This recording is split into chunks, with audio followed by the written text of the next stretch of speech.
Ça fait 5 jours qu'on traverse la Mongolie dans la pire voiture du monde et j'ai cru qu'on allait jamais y arriver. C'est juste l'histoire de deux Golemons qui se sont mis en tête de traverser la Mongolie dans la voiture la moins adaptée pour ça. Hier, on a déjà retiré la moitié du véhicule et resté bloqué 2 heures dans la boue jusqu'à ce qu'un 4x4 vienne nous chercher. Mais aujourd'hui, c'est pire. À peine 2 minutes après notre départ, la voiture elle s'est rebloquée. Greg il s'est chié dessus. It's open. Il tient le cake. Je sais pas comment on va repartir les teams. On est parti depuis 2 minutes. On a déjà bloqué la voiture. Heureusement qu'on est reparti parce que 5 minutes après, on a essayé de transformer notre voiture en bateau. C'est très grave ce qui se passe. On sort. Oh, ah non.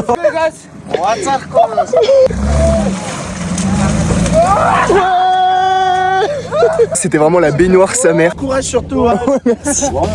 Enfin bon, s'enfoncer dans la boue c'est de l'histoire ancienne. Parce qu'on a continué de rouler sur du béton cette fois. Mais au bout de quelques minutes, on entend la voiture péter.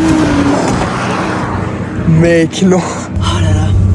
Il a explosé mec. Enfin bon, c'est toujours moins pire que d'être enfoncé dans la boue. Et en plus, on apprend de nos erreurs. Parce que pour traverser le plus grand désert d'Asie, on a décidé de prendre un autre moyen de transport. Je suis en direct de la cité. Le poteau Kamel, le chameau. Je lui ai livré son kilo de coke la semaine dernière. Il a bien kiffé.